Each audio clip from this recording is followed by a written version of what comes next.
Can you over sharpen your knife? You can over sharpen your knife in two different ways. The first way is that you will. Oh yeah, and it goes. Yeah, it breaks all the atoms and it just falls right through all the atoms and everything through the floor, and it just fucks everything up.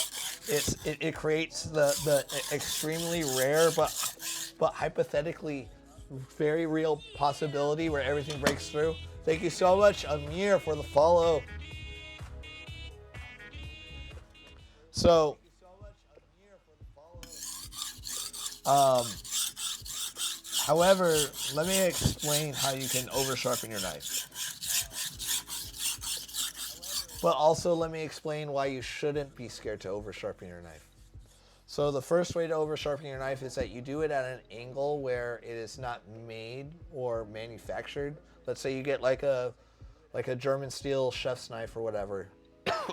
And usually those knives are at 23 degrees and you over sharpen it all the way to the core. So well, it's like a 19-degree angle. And you're like, oh yeah, now it's ultra sharp. But now because the metal is sharp, it's a softer metal than Japanese steel, it is not going to retain that at all, especially if you're chopping herbs. You got like one or two herb job done and you're done. So then you got to resharpen it. However, it doesn't mean that it's done. You just have to happen to sharpen it a lot more until you get closer to the edge where that, because every knife has a core. Oh, let me get some Topo Chico in my system.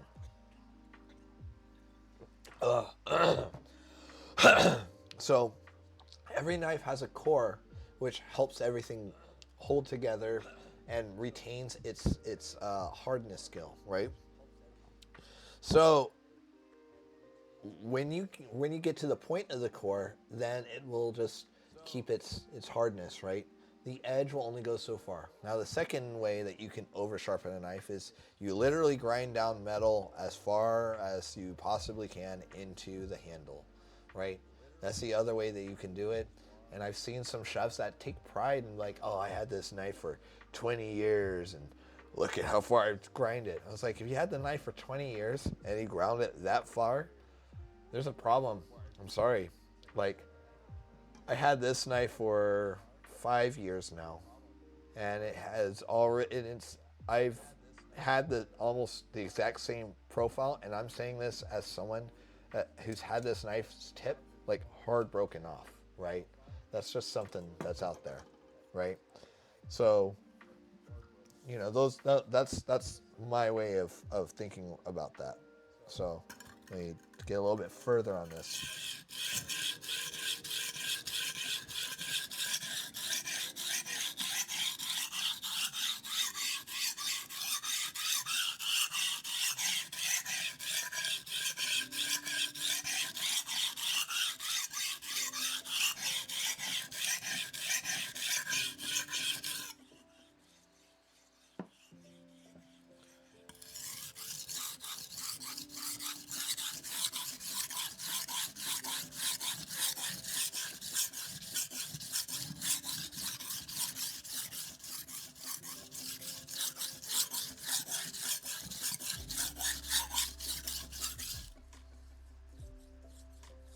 So what kind of food do I cook in the restaurant?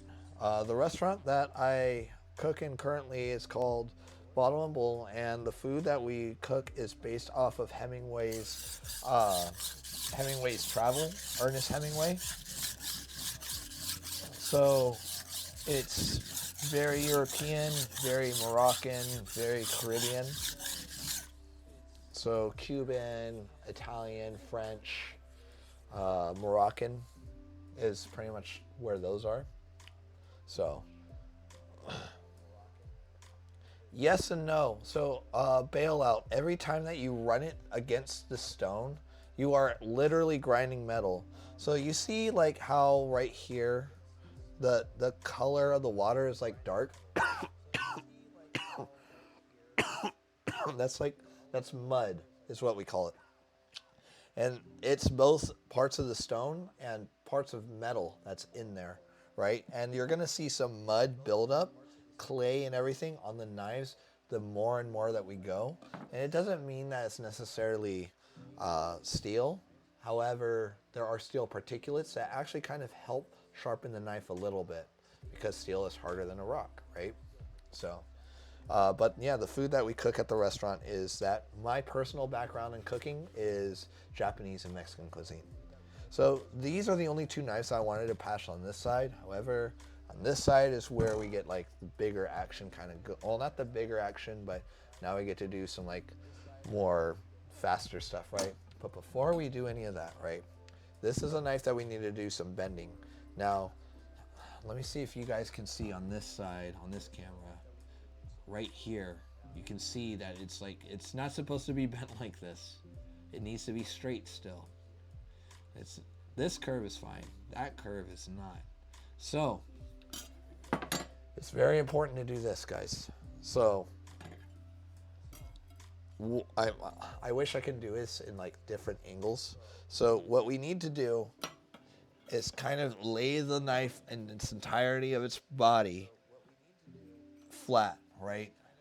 So you guys can't really see it. Actually, you know what? Let me see if I can replicate it right here, right? So we need to see what the curve is like right there, right? But you can tell, you guys can even tell right here on the side screen, right? There's this giant gap right there. You can see the shadow of the gap, and it needs to be flat, right? That's what it needs to be.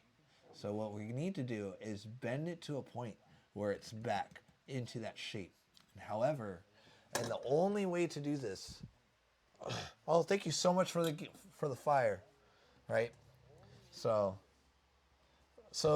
the only way to do this, guys, is like we need to check this, right? And we need to bend it back. Now, you never want to go up because it's dangerous, but we need to go down. And so you only need like 5 pounds of pressure to do this. And you want to increment, like depending on where it starts and looking at it, it looks like it starts like right here. You want to incrementally just put it at the edge and make sure you have a towel over so in the event of you won't slice your hand, and just barely just do it. Just bend. You'll be surprised no matter how hard the steel is, just a little bit of pressure will do wonders. Right? So let's double check. Got a lot more right here, but right here is already way more straight than it was. So we're gonna go here again. Let me just do this a little bit.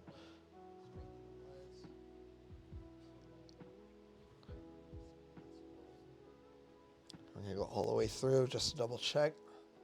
And it's still, gosh, now I'm talking so much. It's like, I know, excuse my coughing, guys, I know. I'm home. I got off work, damn it. All right, let's see. It's way straighter now, but it's just that very big tip. And the tip is always the scariest part because, you know, the tip, guys, it's the tip.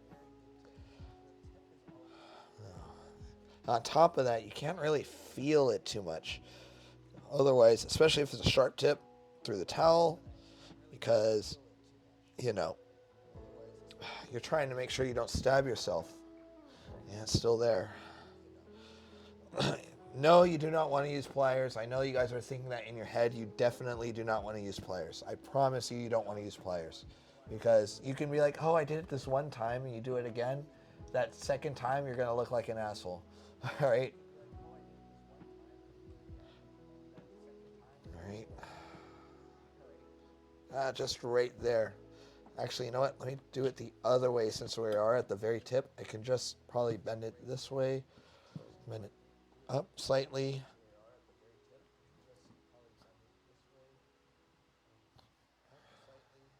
Almost. It's just right there. Like I said, you only want to do like 5 to 10 pounds of pressure, and you'd be surprised how strong we are. So it's not very much we want to do. Yeah, guys. Let's see. See.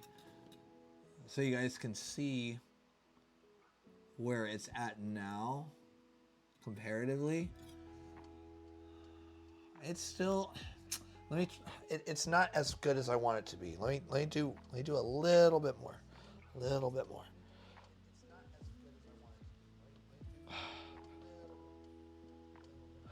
Do it this way.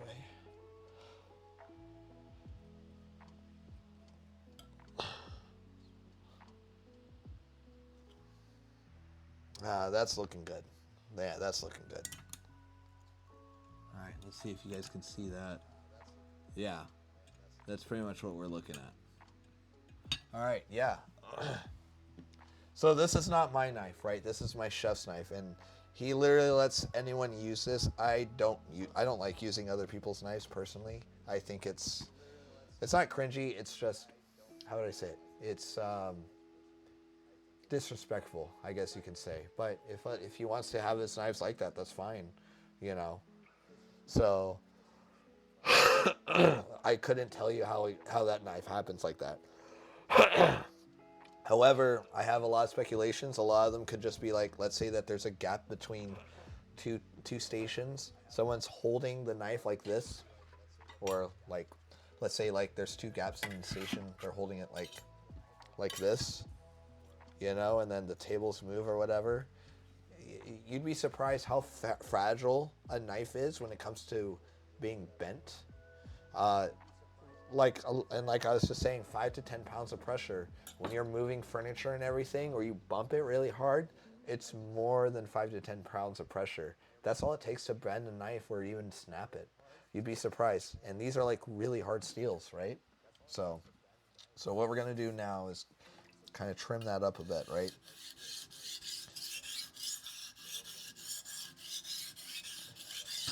And every knife feels different when you sharpen.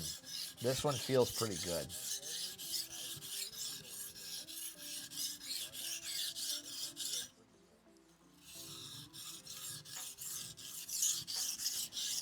So you're going to notice that once I start on this stone, I'm actually going to be doing something different with the knife. I'm going to be adding a step.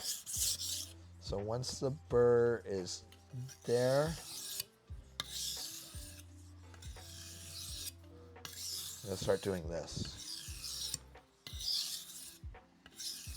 And I start off fairly hard, and then I get softer and softer.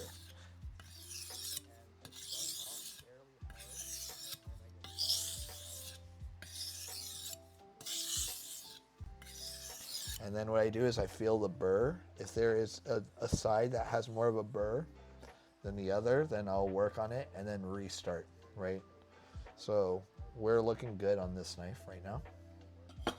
Now, depending on the steel, you can go through a knife faster or not as fast, right? And you can usually tell by the very, very edge of the blade when you're doing it.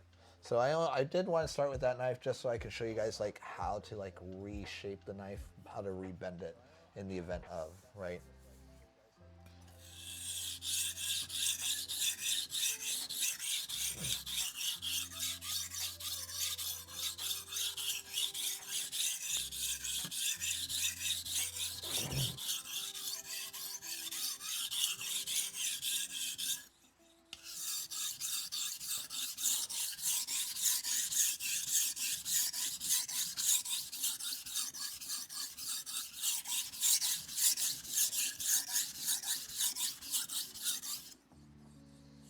All right, so from here,